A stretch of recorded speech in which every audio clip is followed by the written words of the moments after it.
Much like everyone here has been saying, is not sure how to process it. Shoot, I'm sorry. Which is why I'm here. Many of you may know my husband's my agent, and he keeps getting calls to do interviews, and I thought that was weird. I didn't feel like it was right to be home and have doing interviews for this. So I called Elin. I'm like, what are you doing? I think we just all need to go together. And she said, let me call my mom. And so we're like, okay, we'll meet you in an hour. And we just wanted to be here and be part of our community. I've never seen anyone love skating as much as these two, and that's why I think it hurts so much.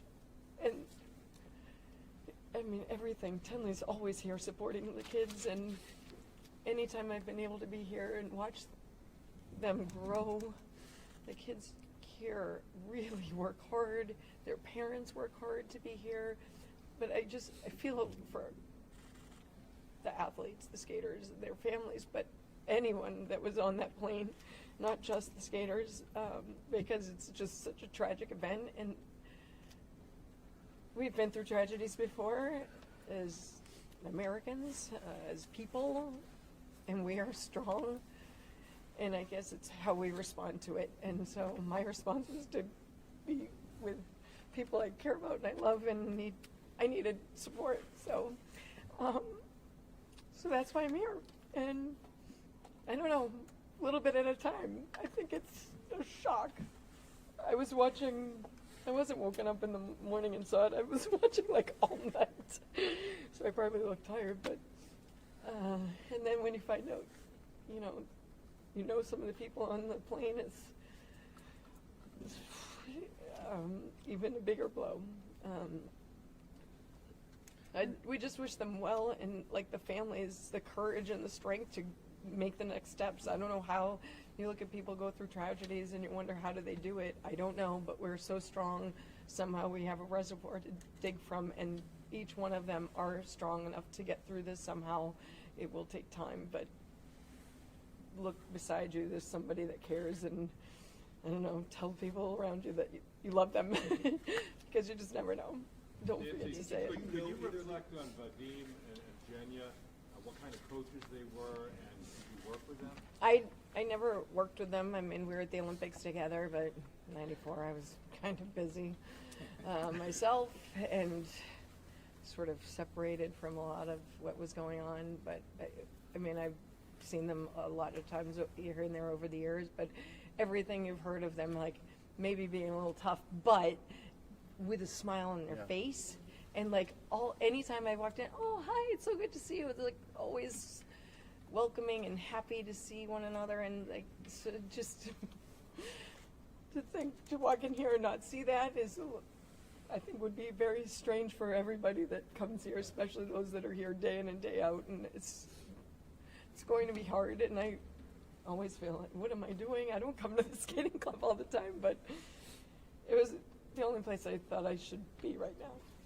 I did not expect this. Neither did Tenley. I'm not sure, but we just wanted to be here with each other and for Doug. We watched Doug's interview, and that helped us. It did help. Thank you. Yeah, there are so many memories, and just having seen the skaters competing and knowing that Max is now, he did so well in the nationals. He's made the world team as an alternate. And then Spencer, who was in your ice show, could you tell us what you told me about you had a his great skating? story. Mm-hmm. My company does free outdoor shows around the city. Nancy's hosted and started many of them. And Spencer was in his first show with our company this past December in Kendall Square, Cambridge. And he'd never done a professional show before. It was a new experience for him. He was nervous. And then after the show ended, he came over and he was just beaming. kid was so talented. He'd only started skating a few years ago, and he had all of his triples, and not just that, but this natural grace and beauty and understanding of ice and speed, and his positions were just so gorgeous. And he came to me and smiling ear to ear, saying, "I get it now. I understand."